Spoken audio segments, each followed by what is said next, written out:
असं नसतं, असं नसतं. ते तुमच्या हातात असतं दादा. आपल्या बायका आपल्या हातात असतात. कसं त्यांना वागायचं, सांगायचं, समजवायचं त्यांना की बाबा यांनी आमचा असा त्रास काढलाय. ज्याच्या घरामध्ये दादा फॅमिलीमधून पोरी येतात ना, त्यांना सगळं माहिती असतं की फॅमिलीला धरून चालायचं. माझे 3 मुलं आहेत.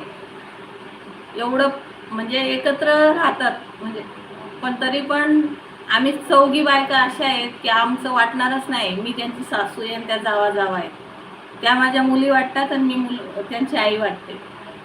त्यांच्या आया समोर असल्या ना तर त्या आईंशी काही जेवढं बोलणं नसतं त्यांचं, माझ्याशीच असतं. माझ्या तिघी सुना मला खूप प्रेम करतात, खूप गोडीने राहतात. एवढं तेवढं चालूच असतं. मी माझ्या सासूचा रुबाब दाखवते कधीतरी, कधी कधी मग त्यांच्या सुनांचं पण झटका दाखवतात त्या मला. आहे की नाही? ज्याच्या त्याच्या जागेवर जो तो खरं असतं.